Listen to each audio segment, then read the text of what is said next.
الحمدللہ الحمدللہ وکفا وسلام علی عباده الذین اصطفى اما بعد فاعوذ باللہ من الشیطان الرجیم بسم اللہ الرحمن الرحیم وما محمد الا رسول قد خلت من قبله الرسل وقال تعالی إنك ميت وإنهم ميتون وقال الله تبارك وتعالى كل نفس ذائقة الموت وقال النبي صلى الله عليه وسلم كن في الدنيا كأنك غريب أو عابر سبيل وقال عليه الصلاة والسلام أيها الناس اسمعوا قولي فإني لا أدري لعلي لا ألقاكم بعد عامي هذا بهذا الموقف أبدا أو كما قال عليه الصلاة والسلام صدق الله العظيم وصدق رسوله النبي الكريم الأمين ونحن على ذلك من الشاهدين والشاكرين والحمد لله رب العالمين۔ برادران گرامی، آج کے بیان میں ایک ایسا اہم عنوان بیان کرنا چاہتا ہوں جو عنوان خالق اور مخلوق کے درمیان ہے، مالک اور مملوک کے درمیان، اللہ اور بندے کے درمیان سب سے بڑا فرق واضح کرتا ہے، اور پھر اللہ کا ایسا قانون، ایسا حکم جس سے کسی آدمی کو مفر نہیں، کوئی بڑی سے بڑی ہستی اور شخصیت اس سے نجات نہیں حاصل کر سکتی، اور وہ عنوان ہے موت۔ عام آدمی کی موت نہیں، بلکہ آپ نے ربیع الاول سے اس وقت تک رحمت کائنات، امام الانبیاء والمرسلین، سید الاولین والآخرین حضرت محمد مصطفیٰ صلی اللہ علیہ وسلم کی سیرت طیبہ کے مختلف عنوانات پر گفتگو سنتے چلے آئے۔ آج اللہ کے محبوب کی دنیاوی زندگی کے آخری لمحات، رحمت کائنات کا وصال، انتقال پرملال، با کمال و لازوال محبوب کی عالم دنیا سے عالم آخرت کی طرف روانگی، سفر آخرت کا منظر، عالم فنا کو چھوڑ کر عالم بقا کی طرف اللہ کے محبوب کا تشریف لے جانا، آج کے خطبے میں گفتگو کرنا چاہتا ہوں، جو بڑی اہمیت کی چند باتیں ہیں۔ اس پر آپ توجہ کریں گے تو یقیناً فائدہ ہوگا، کیونکہ رحمت کائنات کی زندگی کا ایک ایک لمحہ پوری امت کے لیے مشعل راہ اور نمونہ ہدایت ہے۔ تو جیسے بچپن، جوانی، بڑھاپا، پیغمبر کی تجارت، پیغمبر کے کاروبار، محبوب کی زندگی کا ایک ایک لمحہ، اللہ کے نبی کی عبادات، اللہ کے نبی کے معاملات پوری انسانیت کے لیے ہدایت کا ذریعہ ہے، اسی طریقہ سے آمنہ کے در یتیم کا انتقال بھی پوری انسانیت کے لیے مشعل راہ ہے کہ موت سے پہلے موت کی تیاری کیسے کرنی ہے، وفات کے آخری لمحات اس آدمی کو کیسے گزارنے چاہیے، اور اللہ سے کس قسم کی موت کی تمنا اور دعا کرنی چاہیے، یہ چیزیں بھی محبوب صلی اللہ علیہ وسلم نے اپنی زندگی میں سکھائی ہیں۔ اور یہ بات یاد رکھیں کہ موت ایسا قانون قدرت ہے کہ جس سے کسی امیر کو، غریب کو، حاکم کو، محکوم کو، بادشاہ کو، رعایا کو، کسی بڑے کو، کسی چھوٹے کو، حتیٰ کہ نبی اور غیر نبی کو بھی اس سے مفر نہیں۔ کوئی آدمی اپنے آپ کو اس سے نہیں بچا سکتا۔ اللہ کا یہ ایک ایسا قانون ہے کہ ایسا کوئی نہیں آیا جو کہ باقی رہا ہو، ہر شخص اس قانون کی لپیٹ اور زد میں آتا ہے، خواہ وہ کتنی ہی بڑی ہستی کا مالک کیوں نہ ہو۔ اور یقیناً یہ ایک علیحدہ عنوان اور مسئلہ ہے کہ جیسے رحمت کائنات صلی اللہ علیہ وسلم کی ولادت عام لوگوں کی ولادت سے جدا ہے، محبوب صلی اللہ علیہ وسلم کا بچپن عام لوگوں کے بچپن سے جدا ہے، پیغمبر کی جوانی عام انسانوں کی جوانی سے جدا ہے، نبوت صلی اللہ علیہ وسلم کے اعمال عام لوگوں کے اعمال سے جدا ہے، نبی کریم صلی اللہ علیہ وسلم کے حالات و واقعات عام لوگوں کے حالات و واقعات سے جدا ہیں، ایسے ہی نبی اور غیر نبی کی موت میں بھی زمین و آسمان کا فرق ہے۔ لیکن اس سے انکار نہیں کیا جاتا کہ نبی کو موت نہیں آتی، غیر نبی کو آتی ہے۔ یہ وصال، انتقال اور یہ موت اس پردہ کو کہتے ہیں یا اس واقعہ کو کہتے ہیں کہ جس کے بعد آدمی عالم بقا کی طرف جاتا ہے تو اس کی ابتدا ہے۔ بلکہ آپ یوں سمجھیے کہ زندگی موت کا مقدمہ ہوتی ہے، جب کوئی زندہ ہوتا ہے تو اس کی ابتدا ہے، موت اس کی زندگی کی انتہا ہو رہی ہوتی ہے۔ بلکہ آپ اس کو دوسرے لفظوں میں سمجھیے، اس سے بڑھ کر کہ اللہ نے قرآن مجید میں فرمایا خلق الموت والحیات، کہ ہم نے موت کو اور حیات کو پیدا کیا۔ حالانکہ بچہ زندہ پہلے ہوتا ہے، مرتا بعد میں ہے، لیکن رب نے موت کا تذکرہ پہلے کیا اور حیات کا بعد میں کیا۔ اس طرف اشارہ ہے کہ بھئی تمہاری یہ موت نہیں، بلکہ موت کے بعد ایک حیات ہے۔ جیسے ماں کے پیٹ میں ایک مردہ جان ہوتی ہے، اس میں پھر زندگی آتی ہے، ایسے عالم دنیا سے جب آدمی آخرت کی منزل کی طرف جاتا ہے تو قبر کے پیٹ میں اس کو رکھا جاتا ہے، یہ یہاں سے وہاں تو مردہ جاتا ہے، پھر وہاں سے اس کو ایسی زندگی ملتی ہے جو اگلے جہاں کی زندگی کی طرف اشارہ کرتی ہے۔ گویا جب تک موت نہ آئے زندگی نہیں ملتی۔ اور اللہ کے نبی صلی اللہ علیہ وسلم نے بھی فرمایا کہ تحفۃ المؤمن الموت، مشکات شریف کی حدیث ہے کہ موت مومن کے لیے بہترین تحفہ ہے۔ اس کے تحفہ اس لیے کہا گیا کہ رب کا دیدار مرنے کے بغیر نہیں ہو سکتا۔ اللہ کے دیدار سے بہتر مومن کے لیے کوئی تحفہ نہیں، اور اس تحفے کو حاصل کرنے کے لیے دنیا میں مرنا ضروری ہے۔ جب تک مرے گا نہیں اس مقام کو حاصل نہیں کر سکتا۔ لہذا ہر آدمی کے لیے قانون ہے، اور یقیناً اللہ کے محبوب کے لیے بھی اس قانون کا امر اللہ کی طرف سے پیغمبر صلی اللہ علیہ وسلم پر بھی نازل اور نافذ ہوا ہے۔ تو آج صرف محبوب رب العالمین صلی اللہ علیہ وسلم کی زندگی کے مقدس اور آخری احوال کا تھوڑا سا تذکرہ کرنا چاہتا ہوں۔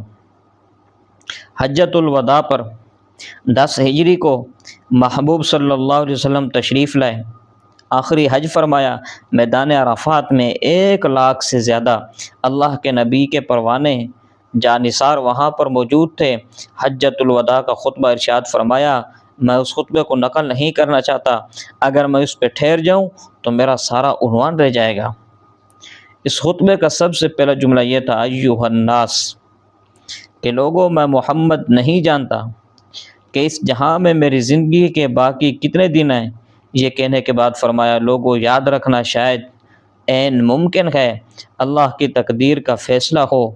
آج آپ اور ہم یہاں پر موجود ہیں، ایسا وقت آئے گا کہ پھر آنے والا سال آئے گا، تم آؤ گے، عرفات کا میدان ہوگا، حج بھی آئے گا، دنیا بھی آئے گی، لیکن پھر ایسا موقع نہیں آئے گا کہ جس میں محمد کریم صلی اللہ علیہ وسلم بھی یہاں آئے ہوں، اور پیغمبر کو تم یہاں نہیں دیکھ سکو گے۔ اس لیے میرے یارو، آج جو میں خطبے میں جملے کہنا چاہتا ہوں، اپنے قلب و جگر کی گہرائیوں میں اسے جگہ دو، مجھ محمد صلی اللہ علیہ وسلم کے ایک ایک جملے کو محفوظ کر لو، اسے یاد کر لو۔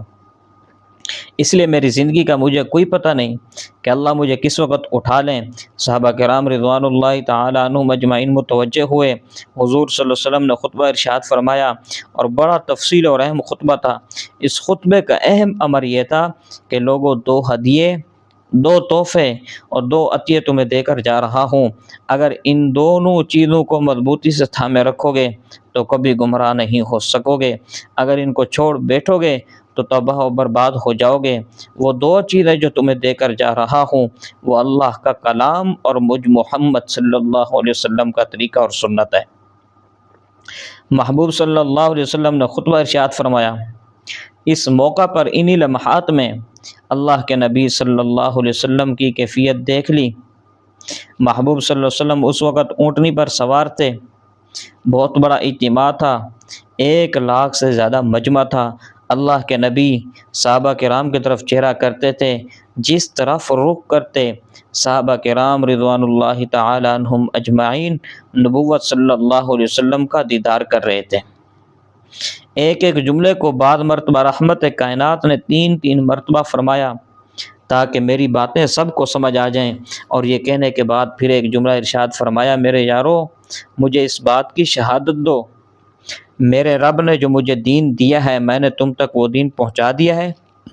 سب صحابہ کرام کی زبان سے بیک نکلا، بلغت وَأَدَّيْتَ وَنَصَحْتَ، محبوب آپ نے پہنچا دیا، آپ نے سمجھا دیا، آپ نے سکھا دیا، آپ نے دین پہنچانے کا حق ادا کر دیا۔ اللہ کے نبی کی شہادت کی انگلی آسمان کی طرف اٹھی، 3 مرتبہ محبوب نے یہ جملہ کہا، اللہم اشہد، اللہم اشہد، اللہم اشہد، کہ اے اللہ میں تجھے گواہ بناتا ہوں، تو میری اس تبلیغ و واعظ و نصیحت اور دین پہنچانے کا گواہ ہو جا، ان کی اس تصدیق کا گواہ ہو جا، اے اللہ تو ان کا گواہ ہو۔ ابھی یہ باتیں ہو ہی رہی تھیں کہ جبریل امین اتر آئے، قرآن مجید کی آخری آیت لے کر آئے جو سب سے آخری وحی تھی، الیوم اکملت لکم دینکم واتممت علیکم نعمتی ورضیت لکم الاسلام دینا، کہ محبوب آج ہم نے آپ کا دین مکمل کر دیا، اللہ نے آپ کے لیے تمام ہدایتیں اور نعمتیں منتخب کر لیں اور دین و اسلام کو پسند کر لیا ہے۔ جتنی نعمتیں اس امت اور آپ کے حصہ اور مقدر میں تھیں، ہم نے وہ ساری آپ کے حوالے کر دیں۔ اور اس میں الیوم اکملت لکم صرف پیغمبر کو خطاب نہیں کیا، بلکہ نبی کی ساری امت کے لوگوں کو دین سب کے لیے کامل ہے خطاب کیا، اور آگے فرمایا اتممت علیکم نعمتی، کہ میری نعمت محمد کریم صلی اللہ علیہ وسلم کے صدقے سے پوری امت کے لیے، ورضیت لکم الاسلام دینا، اور میں اللہ تم سب کے لیے دین اسلام پسند کرتا ہوں، اس لیے اسلام پہ رہنا، اسلام چھوڑ کر کسی دین کی طرف نہ جانا، یہ آیت اس وقت اتری ہے۔ اور حدیث میں آتا ہے کہ صحابہ کرام ایک دوسرے کو مبارکباد پیش کرنے لگے، خوشی سے جھومے۔ مجمع کے ایک کونے میں سیدنا ابوبکر صدیق رضی اللہ تعالیٰ عنہ تھے، ان کی چیخیں نکل گئیں، لوگ کہنے لگے کہ ابوبکر کیا ہو گیا ہے، مبارک ہو تمہیں تو خوشی ہونی چاہیے، جس دین کی خاطر ہم نے صدمے سہے آج دین مکمل ہو چکا ہے۔ ابوبکر کہنے لگے کہ تم نہیں سمجھے، لوگوں نبی آتا اس لیے ہے کہ لوگوں کو ہدایت کا راستہ بتائے، اللہ کا دین پہنچائے۔ پیغمبر صلی اللہ علیہ وسلم کا جب کام مکمل ہو جاتا ہے، نبی اس دنیا کی زندگی کو پسند نہیں کیا کرتے، وہ اللہ کی قربت کو پسند کیا کرتے ہیں۔ یہ آیت بتاتی ہے کہ رسول اللہ صلی اللہ علیہ وسلم کی جدائی کے ایام آ چکے ہیں، شاید بہت جلد محمد الرسول اللہ صلی اللہ علیہ وسلم تم سے رخصت ہو جائیں۔ ایک اور روایت میں آتا ہے جس وقت سورہ اذا جاء نصر اللہ والفتح اتری، اس کے آخری جملے آئے فسبح بحمد ربک واستغفرہ انہ کان توابا، محبوب اللہ کی مدد اتر چکی ہے، یہ اشارہ ہے کہ دین کا مشن مکمل ہو چکا ہے۔ اور جب دین کا مشن پورا ہو جائے، جیسے تبلیغ والے گشت کر کے واپس آتے ہیں، ایک دوسرے کو کہتے ہیں کہ بھائی کام بڑا اہم تھا، ہم اس کی عظمت کے مطابق کام نہیں کر سکے، اس لیے اب توبہ استغفار کرنی چاہیے۔ پیغمبر صلی اللہ علیہ وسلم کو آخر میں اللہ کی تسبیح اور استغفار کا حکم اس طرف اشارہ ہے کہ پیغمبر دین کی تکمیل ہو چکی ہے، اب آپ اپنا دل اللہ سے جوڑ لیں، پھر اللہ کے پاس جانے کا وقت آ گیا ہے۔ تو مختصر یہ کہ حضور صلی اللہ علیہ وسلم حج سے واپس آئے، اس دوران محبوب صلی اللہ علیہ وسلم کی جدائی تک وحی کی حیثیت سے قرآن مجید کی کوئی آیت نہیں اتری۔ الیوم اکملت لکم یہ سب سے آخری آیت ہے، لیکن اس دوران محبوب صلی اللہ علیہ وسلم صحابہ کرام کو مسائل بتاتے رہے، عام خطبات ارشاد فرماتے رہے، حقوق العباد کی بھی تلقین کرتے رہے۔ سفر المظفر کا مہینہ آیا، یہ ذوالحجہ کے مہینے کی بات تھی۔ حضور صلی اللہ علیہ وسلم ذوالحجہ کی آخری تاریخ کو مدینہ میں آئے، حج کر کے مکہ سے مکرمہ سے محرم الحرام کا مہینہ گزرا، سفر کی سب سے آخری جب تاریخ آئی تو آخری ایام تھے، آخری عشرہ تھا، ان آخری 10 دنوں میں بدھ کے دن، جس کو عام طور پر لوگ سفر کے مہینے کے آخری چہارشنبہ کہہ کر، اس دن باقاعدہ یہ لوگ جہالت کی وجہ سے خوشی کرتے ہیں، چوریاں پکاتے ہیں، جاہل لوگوں میں چوری والی عید مشہور ہے، خوشیاں کرتے ہیں، مٹھائیاں تقسیم کرتے ہیں، حالانکہ حدیث کی کتابوں میں آئے کہ یہ آخری چہارشنبہ پہلا دن تھا جس دن پیغمبر صلی اللہ علیہ وسلم پہ مرض وفات کا حملہ ہوا۔ اس کے بعد محبوب صلی اللہ علیہ وسلم سنبھل نہ سکے اور روز بروز اللہ کے نبی کی تکلیف بڑھتی گئی، لیکن ہمارے دشمن نے ہمارا دماغ خراب کیا۔ جس دن پیغمبر صلی اللہ علیہ وسلم کی جدائی کی، وفات کے صدمے کی، بیماری کی ابتدا ہوئی ہے، اس دن یہ قوم خوشی منا رہی ہے۔ سفر کا آخری وقت تھا اور رسول اللہ صلی اللہ علیہ وسلم کو بیماری شروع ہوئی۔ اللہ کے نبی صلی اللہ علیہ وسلم کو شدید بخار آیا۔ اس بخار میں پیغمبر کے جسم میں زہر کا اثر رونما ہوا۔ غزوہ خیبر کے موقع پر واپسی آتے ہوئے ایک یہودی عورت نے رسول اللہ صلی اللہ علیہ وسلم کو دعوت دی تھی اور اس نے بکری کے گوشت میں زہر ملا کر رسول اللہ صلی اللہ علیہ وسلم کو دیا تھا۔ اللہ کے نبی صلی اللہ علیہ وسلم نے لقمہ منہ میں لے لیا، پھر پیغمبر نے اس کو تھوکا، اور ایک روایت میں یہاں تک آتا ہے کہ اس لقمے نے، اس گوشت کے ٹکڑے نے پیغمبر صلی اللہ علیہ وسلم کے سامنے بول کر کہا کہ محبوب، مجھ میں زہر ملا ہوا ہے، آپ مجھے نہ کہیں، چونکہ نبی کی صلی اللہ علیہ وسلم کی زبان پر لگ چکا تھا۔ پیغمبر صلی اللہ علیہ وسلم نے باہر پھینکا۔ اور ایک دوسری روایت ہے، اس میں آتا ہے کہ پیغمبر صلی اللہ علیہ وسلم نے کھایا، چبایا بھی، اس کا اثر محسوس ہوا تو پیغمبر صلی اللہ علیہ وسلم نے اگل دیا اور اس عورت کو کچھ نہیں کہا اور فرمایا کہ اس نے مجھے زہر دیا ہے۔ اور پھر روایات میں آتا ہے کہ جب آخری لمحات میں تکلیف زیادہ ہوئی تو حضور صلی اللہ علیہ وسلم فرمایا کرتے تھے کہ اس عورت نے مجھے زہر دیا تھا، اس کے اثرات کا محمد کی طبیعت پر اثر ہے۔ اس کی وجہ سے اللہ کے نبی کو شدید بخار ہوا ہے۔ اس بخار کا اتنا اثر تھا کہ صحابہ کرام کہتے ہیں رسول اللہ صلی اللہ علیہ وسلم نے جسم اطہر پر پیشانی پہ پٹی باندھی ہوئی تھی، ایک کپڑا باندھا ہوا تھا، چادر باندھی ہوئی تھی، میں نے چادر کے اوپر ہاتھ لگایا تو چادر اتنی گرم تھی کہ کی شدت کی وجہ سے رات کو اس چادر سے باہر نکل رہے ہیں۔ ہم نے کہا محبوب اتنی زیادہ تکلیف ہے؟ آپ نے ارشاد فرمایا کہ جس طریقے سے میں نیکی کرتا ہوں اللہ مجھے اس نیکی کا اجر تم سب سے زیادہ عطا کرتے ہیں۔ اللہ جب مجھے امتحان میں ڈالتے ہیں، تمہیں ایک دن میں جتنا بخار آتا ہے، تمہیں 2 دنوں میں جتنا بخار آتا ہے، مجھ محمد کو ایک دن میں اتنا ہی بخار آتا ہے۔ جتنا تمہیں امتحان میں ڈالا جاتا ہے میں تم میں سب سے زیادہ آزمائش میں ہوتا ہوں۔ جتنی اللہ کی طرف سے آزمائشیں تم پر آتی ہیں میں محمد پر تم سب سے زیادہ برداشت کرتا ہوں، اس لیے رب نے مجھ میں طاقت بھی زیادہ رکھی ہے، اللہ مجھ سے امتحان بھی تم سے زیادہ لیتا ہے۔ حدیث میں آتا ہے کہ اللہ کے نبی صلی اللہ علیہ وسلم پر اس کے اثرات شروع ہوئے۔ ربیع الاول کا پہلا پورا ہفتہ محبوب صلی اللہ علیہ وسلم شدید بیماری کی حالت میں رہے۔ محبوب پر بخار کی حالت رہی۔ اس بخار کی وجہ سے اللہ کے محبوب کی حالت یہ ہوتی تھی کہ کبھی سہارے سے مسجد میں آتے، کبھی بغیر سہارے کے عصا ہاتھ میں لے کر مسجد میں آتے، کبھی صحابہ کرام کا سہارا لے کر رحمت کائنات مسجد میں تشریف لاتے۔ بالآخر علماء نے لکھا ہے کہ محبوب رحمت کائنات امام الانبیاء کا جس ہفتے میں انتقال ہوا، پیر کے دن رحمت کائنات کی جدائی ہوتی ہے، دوپہر کے وقت اس پیر سے پہلی جو جمعرات آئی، اس جمعرات کے دن حضور صلی اللہ علیہ کائنات صلی اللہ علیہ وسلم پر بخار کا شدید حملہ تھا۔ اللہ کے نبی صلی اللہ علیہ وسلم اس بخار کی حالت میں بھی مسجد میں آئے۔ اما عائشہ صدیقہ رضی اللہ تعالیٰ عنہ اس واقعہ کو نقل کرتی ہیں کہ جب نبی کریم صلی اللہ علیہ وسلم مسجد میں آئے، حالت یہ تھی کہ رسول اللہ صلی اللہ علیہ وسلم کے پاؤں زمین پر گھسٹ رہے تھے، حضرت علی اور حضرت وقاص، حضرت عباس کے کندھوں پر ہاتھ رکھا ہوا تھا۔ اللہ کے نبی صلی اللہ علیہ وسلم اس میں قدم اٹھانے کی طاقت نہیں تھی۔ اس حالت میں آ کر اللہ کے نبی نے نماز مغرب ادا کی۔ نماز ادا کرنے کے بعد رسول اللہ صلی اللہ علیہ وسلم گھر تشریف لائے۔ صحابہ کرام اضطراری حالت پر پریشان تھے کہ رسول اللہ صلی اللہ علیہ وسلم بیمار ہو گئے۔ صحابہ کرام کو محبوب کا صدمہ ہے، اللہ کے نبی کو بہت زیادہ بخار ہے۔ عشاء کی نماز کا وقت ہو گیا، بلال نے اذان عشاء دے دی۔ مسجد نبوی صحابہ کرام سے بھری ہوئی ہے اور انتظار کر رہے ہیں کہ امام الانبیاء امامت کے لیے آئیں۔ حدیث میں آتا ہے کہ حضور صلی اللہ علیہ وسلم پر بخار کی وجہ سے غشی طاری ہو جاتی تھی۔ تھوڑا سا ہوش آیا، پہلا جملہ لسان نبوت سے نکلا وہ یہ تھا کہ نماز ہو گئی۔ کہا گیا کہ آقا آپ کا انتظار ہے۔ فرماتے ہیں مجھے وضو کراؤ، پانی کا لوٹا بھر کر لایا گیا، اللہ کے نبی کو وضو کروایا گیا۔ صحابہ کرام نقل کرتے ہیں کہ حالت یہ ہو چکی تھی کہ وہ پانی جب تھوڑا سا پیغمبر کے جسم سے لگ کر نیچے گرتا تو وہ پانی بھی گرم ہوتا تھا، اتنی بخار کی شدت تھی۔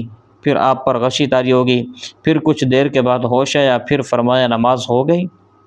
کہا محبوب آپ کا انتظار کیا جا رہا ہے؟ پھر محبوب صلی اللہ علیہ وسلم نے وضو فرمایا، پھر غشی کی کیفیت طاری ہوگی۔ تیسری مرتبہ جب یہ حالت ہوئی تو اللہ کے نبی صلی اللہ علیہ وسلم نے فرمایا مروا ابا بکر فلیصلی بالناس، کہ ابو بکر کو کہو مجھ محمد صلی اللہ علیہ وسلم کے مصلی پر کھڑے ہو کر امت کی امامت کرائے، نماز پڑھائے۔ ام المؤمنین سیدہ طیبہ طاہرہ اما عائشہ صدیقہ رضی اللہ تعالیٰ عنہ ساتھ بیٹھی تھیں۔ صدیقہ کائنات کہنے لگی ان ابی رقیق القلب، کہ میرے ابا نرم مزاج ہیں، آپ کے مصلی کو خالی دیکھ کر برداشت نہیں کریں گے۔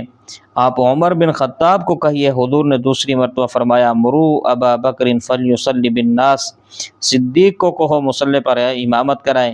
یہ کہنے کے بعد فرمایا خبردار ابو بکر ہی میرے مصلی پر آئے گا، عائشہ تم مجھے بہکانے کی کوشش نہ کرو، میں محمد وہی فیصلہ بتاتا ہوں جو اللہ کی تقدیر کا فیصلہ ہوتا ہے۔ صدیق کو کہا گیا رسول اللہ صلی اللہ علیہ وسلم کے مصلی پر آئیے، نماز پڑھائیے۔ صدیق کی زندگی کا پہلا دن تھا جس جماعت نے 23 سال تک پیغمبر کے پیچھے نماز پڑھی اور عبادت کی، اور رسول اللہ صلی اللہ علیہ وسلم حجرے میں اور ابو بکر رضی اللہ تعالیٰ عنہ مصلی پر نماز پڑھا رہے ہیں۔ اگلا دن آتا ہے، جمعے کا دن آتا ہے، پھر اللہ کے نبی صلی اللہ علیہ وسلم پر بیماری کا شدید حملہ ہوتا ہے۔ آپ فجر کی نماز پڑھنے کے لیے مسجد میں تشریف لائے۔ پھر جمعے کے دن ظہر کی نماز کا وقت ہوا تو اللہ کے محبوب کو تھوڑا سا ہوش آیا۔ آپ اپنے پاس حضرت علی کو بلا کر فرمایا کہ مجھے مسجد لے چلو۔ صحابہ کرام بے قرار تھے، ان کے لیے بڑی آزمائش تھی کہ رسول اللہ صلی اللہ علیہ وسلم بیماری کی حالت میں ہیں۔ انہی دنوں میں بیماری کی حالت میں جس وقت رسول اللہ صلی اللہ علیہ وسلم بیمار ہوئے تھے، حضور صلی اللہ علیہ وسلم اہل خانہ سے یہ پوچھا کرتے تھے کہ میری باری آج کس کے گھر میں ہے، کیونکہ 9 حرم محترم اور رسول اللہ صلی اللہ علیہ وسلم کی بیویاں موجود تھیں، ایک ایک کے گھر باری باری رسول اللہ صلی اللہ علیہ وسلم ٹھہرا کرتے تھے۔ ازواج مطہرات سمجھ گئیں کہ سیدہ طیبہ فاطمہ الزہرا نے کہا اپنے ابا کا مزاج سمجھتی ہوں، میرے حجرہ کے بالکل قریب اما عائشہ صدیقہ رضی اللہ تعالیٰ عنہ کا حجرہ ہے، ابا چاہتے ہیں میں وہاں پر آرام کروں تاکہ عائشہ کے پاس رہوں اور بیٹی فاطمہ بھی میرے قریب ہو جائے، اس لیے میں اپنی تمام امہات سے کہتی ہوں کہ میری مائیں میرے لیے قابل احترام ہیں، لیکن میرے ابا کو اجازت دے دیں محبوب صلی اللہ علیہ وسلم عائشہ صدیقہ کے حجرے میں آرام کرائیں۔ جو حاجی دیکھ کر آئے ہیں وہ منظر بڑا عجیب ہے، بالکل سامنے حجرہ اقدس ہے، یہاں پر محراب اور منبر نبوی ہے، صدیق اکبر مصلی پر کھڑے ہیں، علی اور عباس رضی اللہ تعالیٰ عنہما کے کندھوں پر ہاتھ رکھ کر حضور صلی اللہ علیہ وسلم مسجد میں نماز کے لیے تشریف لاتے ہیں۔ صدیق محسوس کرتے ہیں محبوب صلی اللہ علیہ وسلم امامت کے لیے آ رہے ہیں۔ پھر جب محبوب صلی اللہ علیہ وسلم باہر نکلے، سچی بات یہ ہے کہ مسجد نبوی گونج اٹھی، صحابہ کرام بےتاب ہو گئے۔ حضور صلی اللہ علیہ وسلم سیدھا مصلی پر تشریف لائے، ابو بکر پیچھے ہٹنے لگے۔ پیغمبر صلی اللہ علیہ وسلم نے فرمایا الا مکانک یا ابا بکر، پیچھے نہ ہٹیے۔ صدیق اکبر ٹھہر گئے۔ پیغمبر صلی اللہ علیہ وسلم صدیق کے ساتھ نیچے بیٹھے۔ اللہ کے نبی نے ابو بکر کی امامت کی اور ابو بکر نے محمد رسول اللہ صلی اللہ علیہ وسلم کی ساری امت کی امامت کی۔ مسلمانوں، سلام پھیرنے کے بعد رحمت کائنات صلی اللہ علیہ وسلم کی کیفیت عجیب تھی۔ پیشانی پہ ایک پٹی باندھی ہوئی تھی جس میں اقدس پہ چادر اوڑھی ہوئی تھی، ہاتھ میں عصا تھا، جسم پر کپ کپ طاری ہو جاتی تھی۔ بخار کی شدت کی وجہ سے، تکلیف کی وجہ سے صحابہ کرام نے رسول اللہ صلی اللہ علیہ وسلم کو منبر پر بٹھایا۔ اللہ کے نبی نے جو اس وقت خطبہ ارشاد فرمایا لعنت اللہ علی الیہود والنصارى اتخذوا قبور انبیائہم مساجدا، اللہ یہود و نصارہ پر لعنت کرے، اور یہودیوں اور نصارہ نے نبیوں اور ولیوں کی قبروں کو سجدہ گاہ بنایا، ان کے سامنے سر جھکاتے سے اور اللہ سے دعا مانگی اللہم لا تجعل قبری، اے اللہ میرے بعد کوئی نبی نہیں آئے گا جو ان کا ہدایت کا راستہ بتائے، لہذا مجھ محمد کی دعا قبول کر میری قبر کو قیامت تک سجدہ گاہ بننے سے محفوظ رکھ۔ پھر اس کے بعد رحمت کائنات صلی اللہ علیہ وسلم نے ارشاد فرمایا لوگوں میں محمد ایک اعلان کرنا چاہتا ہوں۔ یہ خطبہ جمعہ کا دن تھا، عجیب سما تھا۔ صحابہ کہتے ہیں ہم حیران ہو گئے کہ اس سے عجیب باتیں اس دن محبوب صلی اللہ علیہ وسلم فرما رہے ہیں۔ سب سے زیادہ فضیلت ابو بکر صدیق کی اس دن اللہ کے نبی نے بیان کی۔ اس میں 3-4 اہم باتیں ارشاد فرمائی۔ سب سے پہلی بات ارشاد فرمائی کہ لوگوں سب سن لو، میں نے اس دنیا میں سب کے احسان کے بدلے دے دیے ہیں، ابو بکر کے احسان کے بدلہ اللہ دے گا۔ میں آج ابو بکر کا قرض اپنے سر پر اٹھا کر لے کر جا رہا ہوں۔ صدیق، تو نے مجھ پر اتنے احسان کیے ہیں کہ میں نے دنیا میں تیرے احسان کے بدلے نہیں اتار سکا، مالک تجھے بدلہ دے گا۔ اور یہ کہنے کے بعد پھر دوسری بات ارشاد فرمائے کہ یارو ایک بات یاد رکھنا، فاقتدوا بالذین من بعد ابا بکر و عمر، کہ میرے بعد تمہیں کوئی مسئلہ پیش آئے خود بیٹھ کر اجتہاد نہ کرنا، بلکہ صدیق اور عمر کی تقلید کرنا۔ جو یہ کہیں وہ محمد رسول اللہ صلی اللہ علیہ وسلم کی بات ہے۔ پھر فرمایا لوگوں میں آج اعلان کر رہا ہوں، مسجد نبوی کے تمام دروازے بند کر دیے جائیں۔ جو لوگوں کے گھروں سے مسجد میں آتے ہیں، مسجد نبوی درمیان میں تھی، گول محلہ تھا، ہر آدمی نے گھر کا دروازہ مسجد کی طرف رکھا ہوا تھا، گھر سے نکلتے مسجد کے اندر آ جاتے تھے۔ یعنی جس طریقے سے مسجد کا ایک گیٹ متعین ہے ایسے نہیں تھا۔ فرمایا سارے دروازے بند کر دو، صرف ابو بکر کا دروازہ کھلا رہے۔ ابو بکر کو گھر سے مسجد میں آنے کی اجازت ہے، اس لیے کہ جیسے میرے گھر کا دروازہ مسجد کی طرف ہے، اسی طرح سے آمنے سامنے مسجد نبوی ہے۔ سامنے یہاں لکھا ہوا ہے ہذہ دیار ابی بکر، کہ یہاں سامنے دیار رسول اللہ صلی اللہ علیہ وسلم اور روضہ اطہر ہے۔ فرمایا میں ادھر سے نکل کر آتا ہوں، میرے بعد ابو بکر ادھر سے نکل کر آیا کریں۔ اس لیے صرف صدیق کو یہ اجازت ہے اور کسی کو اجازت نہیں۔ جناب سیدنا ابو بکر صدیق رضی اللہ تعالیٰ عنہ کے فضائل اور بھی بہت سارے رسول اللہ صلی اللہ علیہ وسلم نے بیان کیے۔ پھر محبوب صلی اللہ علیہ وسلم حجرہ اقدس میں تشریف لے گئے۔ صحابہ کہتے ہیں کہ اللہ کے نبی کا آخری آنا تھا، اس کے بعد ہم مسجد نبوی میں محبوب کا دیدار نہ کر سکے۔ اور یہی حضور صلی اللہ علیہ وسلم نے اسی دن ارشاد فرمایا کہ سارے صحابہ کرام سن لو، میں نے اگر تم میں سے کسی کا قرض دینا ہو، میں نے اگر کسی کو کوئی تکلیف دی ہو، میں نے کسی کو کبھی کوئی درا مارا ہو، میں نے اپنی زبان سے کسی کو کوئی ایذا دی ہو، تو میں محمد تم سے کہتا ہوں دنیا میں مجھ سے اس کا انتقام اور بدلہ لے لو۔ اللہ کی عدالت سے ڈرتا ہوں، قیامت کے دن میں اس کا بدلہ نہیں دے سکوں گا۔ جب حضور صلی اللہ علیہ وسلم نے یہ جملے کہے تو صحابہ کرام کی چیخیں نکل گئیں۔ ایک روایت میں آتا ہے کہ ایک صحابی کھڑا ہوا، اس نے کہا محبوب، آپ نے 2 درہم مجھ سے لیے تھے، آپ نے خود کہا ہے جس نے مجھ سے قرض لینا ہے وہ مجھ سے لے لے، شاید آپ کو یاد نہ ہو کہ آپ نے مجھ سے 2 درہم لیے تھے۔ ایک صحابی اٹھے، اس نے 2 درہم پیش کر کے کہا کہ محبوب، میں نے آپ سے بطور قرض لیے تھے، واپس نہیں کیے تھے، میں ادا کرنا چاہتا ہوں۔ حضور صلی اللہ علیہ وسلم نے وہ قرضہ اس صحابی کو دیا تو صحابی نے کہا کہ قرضہ مانگنا مقصود نہیں، نبوت کی نشانی اپنے ہاتھ میں رکھنا چاہتا تھا، اس لیے میں نے بہانہ بنایا کہ صحابہ کرام کا بھرا ہوا مجمع تھا۔ آپ نے فرمایا کسی نے انتقام بدلہ لینا ہے تو لے لے۔ ایک روایت میں ہے کہ سناٹا چھا گیا، سب خاموش تھے۔ ایک روایت میں ہے کہ ایک صحابی اٹھے، کھڑے ہو کر کہا کہ محبوب، آپ نے میرا بدلہ دینا ہے۔ ایک جنگ کے موقع پر آپ صلی اللہ علیہ وسلم صحابہ کرام کی صفیں سیدھی کرا رہے تھے، آپ نے مجھے میرے پیٹ پر چھڑی ماری تھی، میں آپ سے بدلہ لینا چاہتا ہوں۔ حضور نے فرمایا اس کو میرے قریب آنے دو۔ رسول اللہ صلی اللہ علیہ وسلم پر بیماری کی شدت ہے، عجیب کیفیت ہے، لیکن اللہ کے نبی کا عالم یہ ہے کہ رسول اللہ صلی اللہ علیہ وسلم صحابہ کرام کو بدلے دے رہے ہیں۔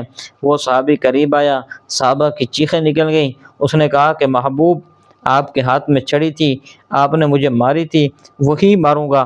آپ نے ایسی چھڑی منگوائی، اس صحابی کو دی۔ اس نے آخری بات کی، پیارے محبوب، آپ نے جس وقت مجھے چھڑی ماری تھی اس وقت میرے جسم پر کرتا نہیں تھا، ایسے کھڑا ہوا تھا، صرف چادر پہنی ہوئی تھی، آپ کے جسم پہ کرتا ہے، کرتا اتاریے۔ روایت میں آتا ہے کہ آپ نے صحابہ کرام کے مجمع میں کرتا اتارا، صحابی چھڑی لے کر آگے بڑھا، صحابہ کی چیخیں نکل گئیں، کونے سے آواز آئی، ہماری گردن لے لے، ہماری جان لے لے، ہم سب اپنا سب کچھ لوٹانے کے لیے تیار ہیں، رسول اللہ صلی اللہ علیہ وسلم سے بدلہ نہ لو۔